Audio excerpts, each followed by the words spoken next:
Selamat datang di YouTube Prima di sini.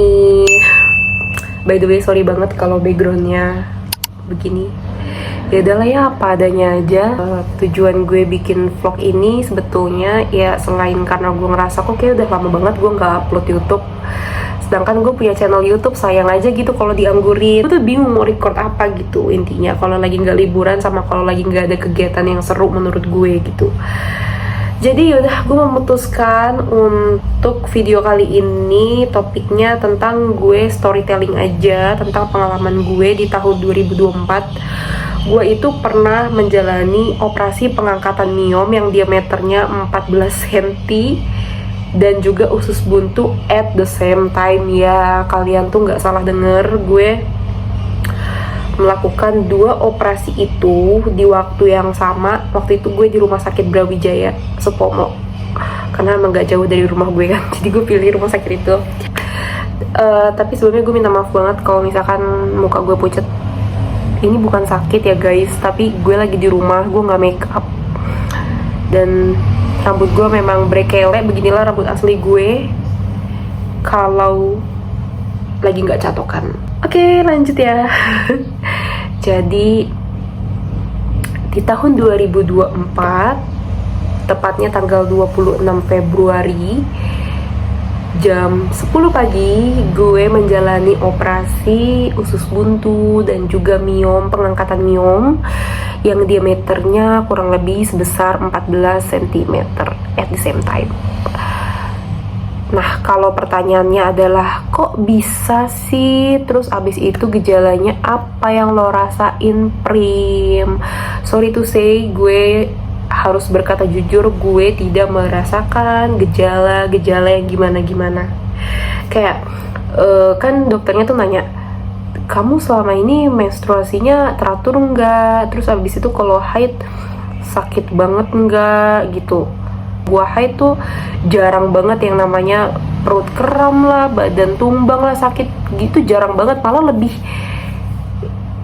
yang lebih bermain tuh justru hormon gue gitu, hormon mood ya. Kayak misalkan gampang sedih, gampang cemas, gampang marah, bete, laparan, terus lebih yang kayak gitu loh. Nah terus untuk jadwal haid gue juga tuh teratur gitu loh. Kalaupun telat paling cuman selang 1 atau 2 hari, dan itu pun gak sering, jarang banget. Terus kalau usus buntu itu gejalanya gue juga gak tahu. Oke, sorry banget kalau angle-nya berubah karena tripodnya dipinjem guys. Jadi tadi lanjut lagi deh, sampai mana ya tadi? Oh iya, kalau usus buntu itu gue juga tidak merasakan gejala apapun sih dari sebelum-sebelumnya. Cuman di 3 hari terakhir sebelum gue akhirnya memutuskan untuk melakukan pemeriksaan, itu yang gue rasakan adalah perut gue tuh kembung terus, dan perut bawah kanannya tuh kram gitu, sakit. Gue kan punya riwayat GERD juga ya. Nah, tapi anehnya gue tuh udah minum obat GERD gue, sampai udah minum ibuprofen juga untuk meminimalisir rasa sakitnya itu kan di perut gue itu. Tapi kok nggak hilang gitu loh. Udah 3 hari berturut-turut nih. Udah nih akhirnya gue periksa kan ke dokter. Nah itu gue nggak ke IGD, gue langsung banget ke dokter internis. Terus ya udah, dokter internis kan ya pasti kan gue menjelaskan dong apa aja sih yang gue rasain gitu. Ya udah langsung tuh dokter internis itu pencet perut bawah gue, kanan, kiri, tengah. Kalau sebelah kanan ya udahlah, gue kayak teriak kan tuh pas diperiksa, tapi nggak teriak lebay, cuman kayak au gitu doang. Nah kalau yang kanan oke, udahlah positif usus buntu. Tapi kok perut bawah kiri gue sampai ke tengah itu kok diraba-raba, diteken-teken sakit, kayak padat gitu loh. Kan kalau orang perut buncit biasa tuh diteken tetap lembek ya, ini tuh enggak, kayak padat, ngerti gak sih, kayak ada daging gitu loh di dalamnya. selama ini gue pikir itu hal yang biasa, yang mungkin semua orang juga begitu gitu loh, yang namanya perutnya buncit. Tapi kok ternyata ini gue enggak gitu, something wrong ternyata. Terus dokternya bilang ini kayaknya kalau nggak kista miom nih gitu. Tapi kita pemeriksaan lengkap dulu aja ya, cek darah, terus ronsen gitu-gitu selama 1 hari penuh, cek laboratorium juga. Udah tuh pikiran gue langsung berantakan, gue langsung bad mood. Yang jadi fokus gue bukan usus buntunya aja, tapi ya kalau yang usus buntu gue malah yang kayak udahlah gitu. Usus buntu coy, kayak hampir semua orang kena usus buntu gak sih gitu. Yang jadi beban pikiran gue tuh adalah miom dan kistanya ini gitu. Miom atau kistanya ini yang jadi pikiran gue. Langsung tuh berantakan pikiran gue takut banget rahim gue diangkat lah, atau takut kendala nggak bisa punya anak lah. Pokoknya wah kacau banget. Akhirnya ya udahlah, gue jujur dong sama ketakutan gue itu. Ya terus dokter gue menjelaskan nggak semua orang yang punya miom atau kista tuh nggak bisa punya anak gitu loh. Ya banyak lah gitu faktor-faktor pendukungnya gitu yang bisa menjelaskan hal itu. Akhirnya gue di-refer juga ke dokter bedah sama ginekologi. Ya itu dia. Nah waktu itu gue di rumah sakit Brawijaya. Kayak gue udah sempet mention gak sih di video gue yang sebelumnya? Oke, gue lupa ya, karena kan tadi sempet ke-cut nih videonya. Gue melakukan pemeriksaan selama 1 hari sampai izin dari kantor. Bener-bener full 1 hari dari pagi sampai sore coy. Bahkan bisa dibilang sampai malam jam 7 lah ya. Pokoknya gue tuh di rumah sakit udah dari jam 8 pagi sampai jam 7 malam. Wah lengkap deh tuh, gue periksa segala macem. Terus dikasih hasilnya tuh besokannya. Dan ya betul, gue divonis usus buntu, perlengketan usus buntu, dan ada miom. Jadinya miom ya, bukan kista. Miom sebesar 14 cm diameternya, itu udah parah banget. Jadi harus dioperasi. Dan gue itu juga baru tahu ternyata nggak semua miom itu harus dioperasi guys gitu. Ada beberapa, jadi tergantung diameter ukurannya gitu loh. Mungkin kalau gue kayak udah too much ya 14 tuh, jadi makanya diangkat. Ada beberapa orang juga, ada beberapa kasus di mana miom tuh nggak harus operasi gitu. Masih bisa disembuhkan dengan mengubah lifestyle gitu ya, pola hidup sehat gitu, dan menjauhi makanan atau minuman yang dipantang gitu. Terus ya gitulah pokoknya. Ya namanya kan juga itu penyakit hormon ya, jadi kita tuh harus mengubah lifestyle kita gitu. Aduh gue tuh hafal ya, gue tuh melalui pemeriksaan apa aja, tapi gue tuh gak tahu istilah-istilah medisnya gitu. Pokoknya yang gue tahu ya ambil darah tuh udah pasti. Terus USG kayak orang hamil tau kan. Nah USG juga, CT scan, terakhir tuh CT scan sih. Terus sama CT scan atau bukan ya, pokoknya yang masuk ke ruangan, ke dalam tabung, terus itu tuh magnet sebenarnya tabungnya, pokoknya itu deh ya. Terus habis itu sama gue tuh pemeriksaan ronsen yang kita tuh tiduran, terus di ronsennya tuh dari atas, gue nggak tahu itu namanya apa, pokoknya itulah. Dah tuh pemeriksaan itu semua sebagai data support untuk operasi dan observasi kali ya. Terus udah tuh gue dioperasi. Gue ingat banget jam 10 pagi waktu itu, tanggal 26 Februari. Dan seharusnya operasinya tuh kalau nggak salah cuma 3 jam. Harusnya tuh ya, harusnya cuma 3,5 jam sampai 4 jam harusnya. Tapi karena gue ternyata mengalami pendarahan, dan kalau nggak salah HB gue tuh sampai 4 ya, 4 deh kayaknya, sampai 4 atau 5 gitu. Jadinya operasinya lama. ya panjang lah, jadi kurang lebih 9 jam. Pokoknya gue tuh operasi jam 10 pagi, gue inget banget gue masuk ruang operasi itu jam 10. Karena gue nggak tahu kenapa gue kayak nanya terus ke dokternya, nih jam berapa nggak tahu deh, aneh banget deh gue. Sampai akhirnya gue dibius gitu. Terus ya udah sadar gue tuh udah jam 9 malam, ya at the same day gitu. Itu gue bangun udah di ICU. Wah, udah banyak selang sih, tapi selang-selang yang masih wajar aja, kayak selang pernafasan, terus selang yang lewat hidung, apa sih buat makanan itu kalau nggak salah ya. Itulah pokoknya gue tuh sadar udah di ICU, udah banyak dokter, terus ya ada orang tua gue gitu, nangis lah ya pasti ya. Tapi alhamdulillah operasinya berhasil, the best banget sih rumah sakit Brawijaya dan dokter-dokternya pada saat itu. Perawatnya juga semuanya tuh ramah-ramah, berkesan sih, cukup berkesan sih gue dirawat di situ. Terus ya udah, kalau misalkan rasa yang gue rasain setelah operasi, kalau perih-perih gitu sih jujur gak ada ya, gak ada sama sekali sih, nggak sakit sih, biasa aja sih. Paling lemes-lemes aja karena masih bawaan bius kali ya. Iya, sampai hari terakhir gue nginep di rumah sakit tuh bawaannya lemes aja, karena kan nggak gerak-gerak di tempat tidur mulu. Terus mungkin masih bawaan bius kali ya, impactnya hilangnya lama, jadinya bawaannya ngantuk aja gitu. Dan ditambah lagi karena obat-obatan yang gue minum kan mungkin ada yang memberikan efek rasa ngantuk kali ya gitu. Jadinya ya perasaan setelah operasi yang gue rasain cuma ngantuk, lemes.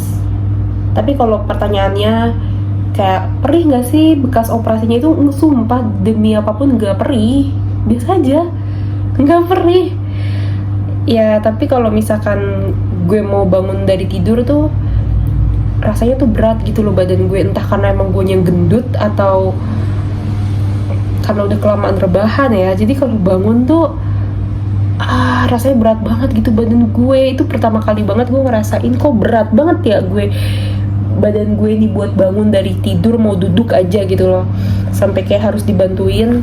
Terus lemes aja gitu, agak-agak oleng gitu ya. Terus ya udah ya, selama kalau nggak salah gue 9 hari di rumah sakit. Itu adalah durasi terlama gue dirawat di rumah sakit, by the way, 9 hari coy. Dan ya selama gue di rumah sakit itu pastinya gue selalu melakukan transfusi darah ya, karena gue tuh kan kekurangan darah banyak banget waktu operasi. Kalau nggak salah sampai 8 kantong deh gue tuh butuh transfusi darahnya. Dan ya intinya sih setelah operasi gue nggak merasa sakit sih, intinya itu ya. Terus ya berat badan turun, gue turun 15 kilo ada kali ya. Nah ini dia, gue mau menceritakan mengenai makanan, minuman, dan pola hidup kayak gimana sih gitu loh yang bisa menyebabkan gue tanpa gue sadari gue memelihara si miom itu. Jadi gue tuh kan suka banget sama yang namanya junk food ya, terus makanan dan minuman yang manis dan tepung-tepungan, pedes-pedes juga. Intinya gini ya, intinya makanan yang gak sehat dan minuman yang gak sehat itulah yang menjadi penyebab si miom ini hadir gitu. Jadi ternyata ada beberapa orang yang hormonnya itu cukup sensitif untuk menerima hal-hal yang gak sehat gitu. Dan kayaknya nih gue termasuk yang seperti itu. Jadi kalau misalkan gue kena makanan atau minuman yang gak sehat dengan waktu yang cukup panjang, ditambah lagi jarang olahraga, kayaknya gue cepet sakit gitu. Dan sakitnya gak main-main gitu, kayak gitulah, kayak miom lah gitu. Ya faktor genetik juga kali ya, turunan dari keluarga gue gitu. Terus gue juga sempat di refer ke dokter gizi tuh setelah bener-bener full recovery, bener-bener yang udah sembuh banget. Gue di refer ke dokter gizi untuk gue bisa konsultasi untuk atur pola hidup sehat dan diet yang pas gitu sama badan gue. Dan situ gue juga baru tahu kalau ternyata setiap orang tipe dietnya tuh beda-beda.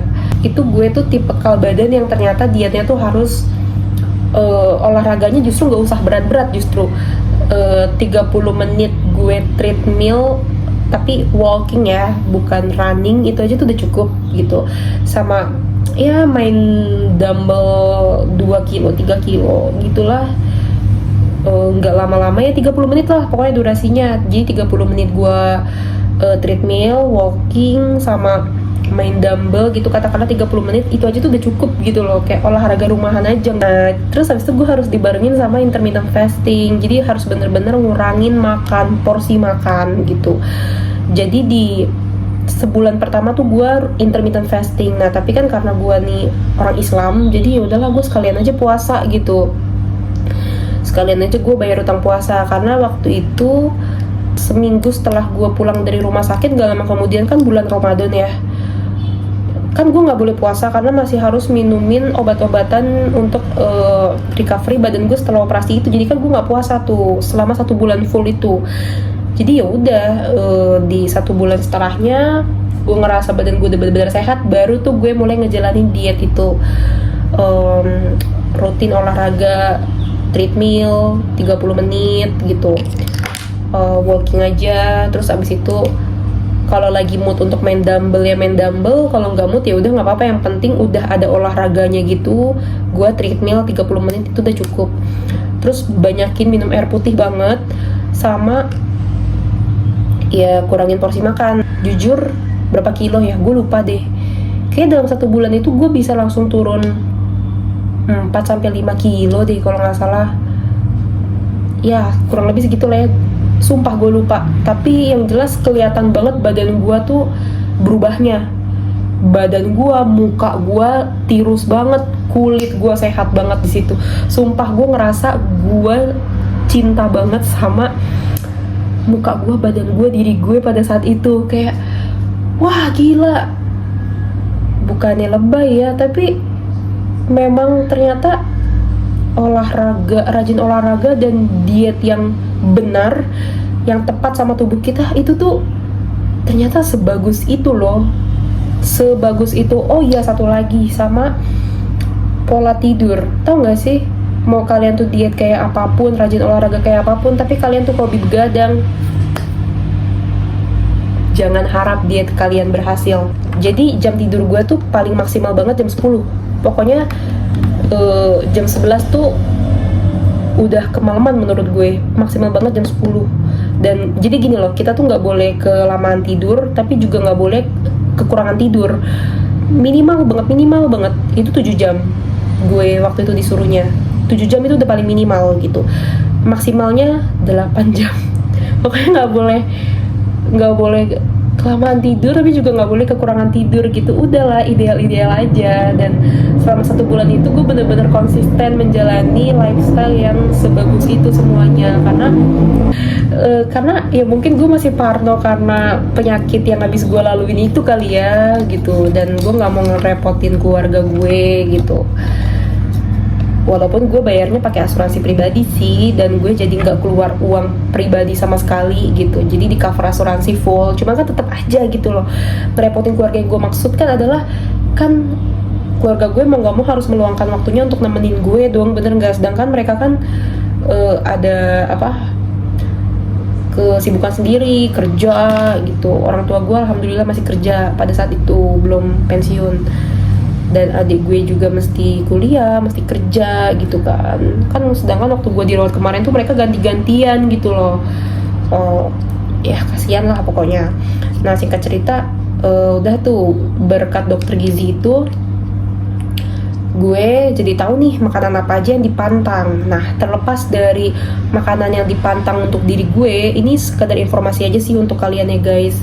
Tapi kalian bisa searching sendiri ya, makanan dan minuman apa aja sih yang berbahaya untuk hormon, terutama bagi wanita untuk rahim. Itu penting banget, karena kalau untuk wanita ya, kalau rahim kita itu udah bermasalah, itu tuh bakal impactnya tuh jadi kemana-mana, beneran deh. Itu yang dokter gue bilang, dan itu yang gue rasakan sendiri ya sampai sekarang. Kalau gue mulai bandel-bandel nih, makan mie terus makan pedes terus, langsung tuh badan gue ngasih sinyal yang dimana lu tuh udah keterlaluan makannya, kurangin gitu. Dan tambah lagi gue punya GERD kan, jadi sensitif banget deh gue. Kadang gue juga suka sebel sih, gini banget sih gue punya badan gitu kan, gak ada yang mau kan, tapi kan kita harus menjaga gitu. Nah ya udah tuh. Nah di dokter gizi itu lo ngapain aja Prim? Pastinya kan kita disuruh pemeriksaan lab ya, ambil darah segala macem. Nah tapi karena gue itu ke dokter gizi yang masih di rumah sakit Brawijaya lah ya, di dokter gizi dengan rumah sakit yang sama, jadinya gue nggak perlu cek darah lagi segala macem, gak usah. Gue cuman konsul aja karena ya dokter gue nih udah punya hasil penelitiannya itu, hasil pengecekan badan gue itu dari sebelumnya tuh udah ada gitu, jadi gue nggak perlu ngecek lagi. Tapi normalnya itu yang pasti kalian harus ambil darah sih gitu, cek lab lah ya, supaya kan nanti biar tahu nih dokternya dianalisa, diobservasi berdasarkan DNA-nya, genetiknya, terus habis itu darah kita, tubuh kita ini nih cocoknya diet yang seperti apa, pola makan yang kayak gimana, dan istirahatnya itu harus kayak yang gimana, olahraganya tuh yang cocok harus apa, dan minuman makanan apa yang sebaiknya dikonsumsi atau jangan dikonsumsi kayak gitu. Intinya setiap manusia tuh punya tubuh tuh kondisinya tuh berbeda-beda. Kalaupun ada yang sama ya udah kebetulan gitu. Ternyata kayak bahkan gini, pola dietnya gue dengan nyokap gue aja tuh berbeda banget gitu, padahal kita masih satu darah yang sama kan gitu. Kenapa gue tahu? Karena waktu itu nyokap gue ketika gue ke dokter gizi ya dia sekalian gitulah. Nah ternyata tuh pola dietnya kita tuh beda banget gitu. Jadi itu dia, makanya gue sangat menekankan ternyata kita punya badan tuh beda-beda lah gitu, diet yang cocoknya buat kita tuh kayak gimana. Tapi juga nggak ada salahnya untuk kita kayak misalkan mau gue tapi sukanya olahraga ini, olahraga itu, ya nggak apa-apa, jalanin aja. Kayak maksudnya nggak usah dibawa stres gitu loh. Bukan berarti kita juga terlalu teoritis sama hasil lab tentang tubuh kita gitu. Aduh takutnya kok gue salah diet, aduh takutnya gini, aduh takutnya gitu. Intinya gue tuh juga pernah sempat baca suatu artikel sih, selagi lu tidak merasakan keluhan di tubuh lu, ya go ahead, jalani aja gitu. Selagi semua fine-fine aja dan justru malah memberikan efek yang positif untuk kulit kita, untuk tubuh kita, oh ya udah berarti itu yang cocok gitu loh. Kayak ya tapi balik lagi, kalau segala hal yang berlebihan kan juga nggak baik gitu. So aja, dan rajin-rajin research, jurnal gitu.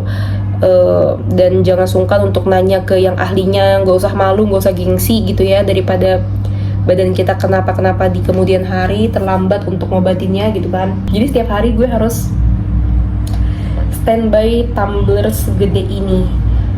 Satu hari gue bisa 4 kali refill, itu minimal, bahkan lebih, tapi minimal 4 kali refill. Nah terus ya udah. Nah gue sekarang mau mention tentang bagaimana pentingnya kita untuk sebaiknya memiliki asuransi pribadi ya.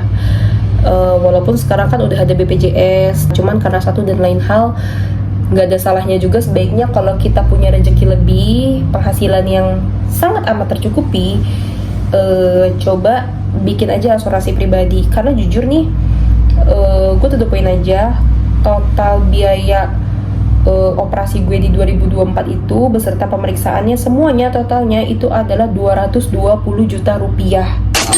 Ya kalian gak salah dengar, kurang lebih segitu, mungkin lebih ya, gue lupa berapa detailnya.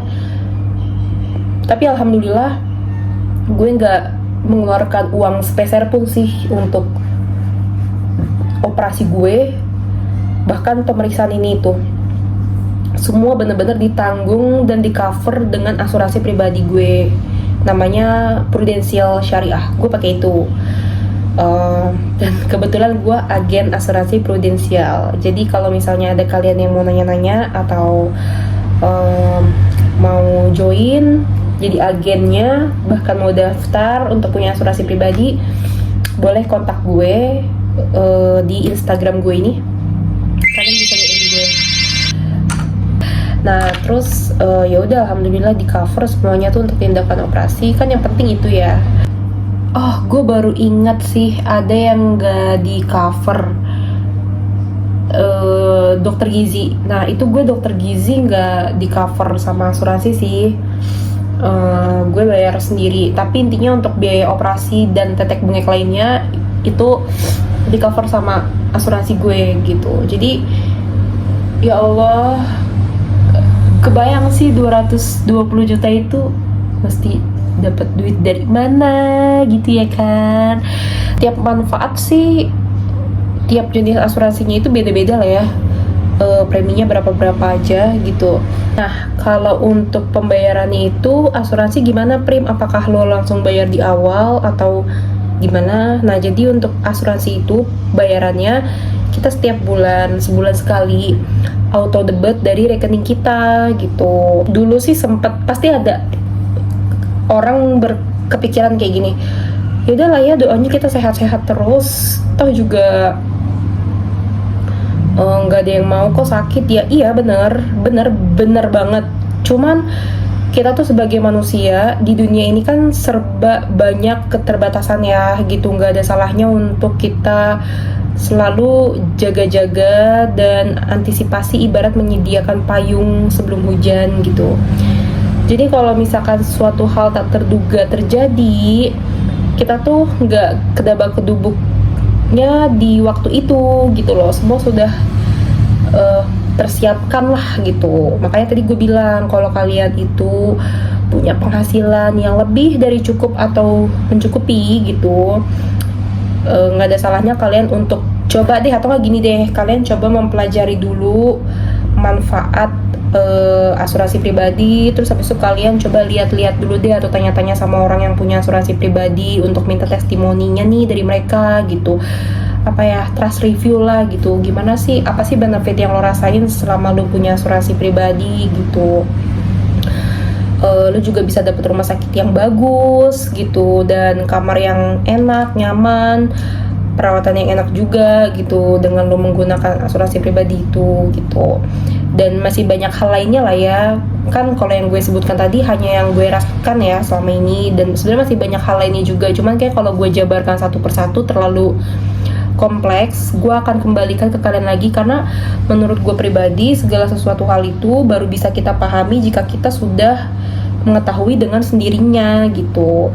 Nah tapi gue ngerti banget kok ada beberapa orang yang mungkin trauma sama asuransi karena mungkin pernah ditipu atau kenapa ya. Memang ya, balik lagi, nggak semua orang itu jujur. Mungkin orang-orang yang tertipu ini kebetulan lagi apes nih dapat agen asuransi yang nggak trusted gitu loh, atau yang slow respon gitu kalau lagi dibutuhkan untuk tanya-tanya informasi ini itu. Nah intinya coba kalian pelajari dulu mengenai manfaatnya nih memiliki asuransi pribadi. Bahkan kalau gue sendiri lebih suka kalian coba survei deh, kalian tuh tanya-tanya sama orang-orang yang emang mereka tuh juga punya asuransi pribadi. Kalian jadi kayak dapat testimoni, honest review lah gitu dari mereka gitu, yang manfaat yang mereka rasakan tuh apa, kayak yang tadi gue sampein sebelumnya gitu. Jadi bener-bener sih gue kemarin kebantu banget. Dan kalau misalnya gue tuh sakit DBD, waktu itu kan gue juga pernah tuh sakit DBD dan tipes, harus dirawat di rumah sakit gitu. Dan ya itu kepake banget kalau kita lagi rawat inap tuh di rumah sakit, kalau kita punya asuransi. Ya kalau misalkan jujur ya, kalau untuk ngurus administrasi cepat atau lamanya ya, namanya juga ngurus administrasi di Indonesia ya, mau di rumah sakit sebagus atau sebiasa apapun, pasti yang namanya ngurus soal administrasi, apalagi kalian habis menjalani operasi yang cukup besar, terus rawat inap pula, pasti lama gitu loh, wajar gitu. Jadi mau pakai asuransi kayak nggak pakai asuransi kayak, yang namanya urus administrasi pasti ya nggak cepet nggak sih gitu. Yang penting jangan sampai ada yang salah input angka aja gitu kan, jangan sampai ada yang salah input aja. Intinya itu bukan soal lama atau cepatnya ngurus administrasi ya, keuntungan untuk lo pakai asuransi, tapi lebih ke at least biaya pengobatan, tindakan lo, dan tetek bengek lainnya udah tercover nih, jelas nih gitu. Contohnya gue tuh setiap bulan cukup bayar 575.000 bayar premi asuransi itu setiap bulan. Dan kemarin gue tuh operasi yang tadi gue cerita 220 juta sekian gitu ya, kurang lebihnya. Kayak gue gak perlu keluar duit lagi di saat genting itu gitu ya. Memang sih awal-awal gue ngerasain kayak cukup berat nih, gue setiap bulan ngapain gue harus tapi setelah operasi kemarin gue bener-bener kayak baru berasa diberi kesadaran sih manfaatnya dari gue bayar asuransi, bayar premi asuransi setiap bulan 575.000 itu. Ternyata manfaatnya tuh ada banget gitu loh, ketika gue ternyata harus mengalami situasi yang genting seperti itu gitu. Ya balik lagi, gue juga gak merencanakan diri gue untuk sakit kan guys. Mana ada sih manusia yang hidup untuk sakit, kan enggak kan, pengennya sehat-sehat terus gitu. Tapi tadi ya balik lagi apa kata gue, di dunia ini kan semua serba keterbatasan, jadi gak ada salahnya kita tuh selalu menyiapkan payung dan jas hujan sebelum hujan gitu. Tapi gue menyarankan untuk kalian juga tidak gegabah untuk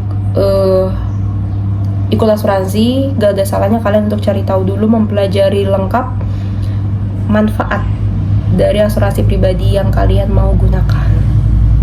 Dan gue feel free banget kalau kalian mau nanya-nanya tentang asuransi prudensial ke gue. Oke?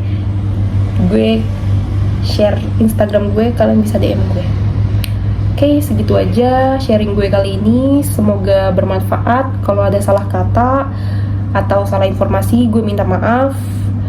Dan semoga kedepannya lebih baik lagi dalam bikin video. Bye bye, thank you ya udah nonton video gue.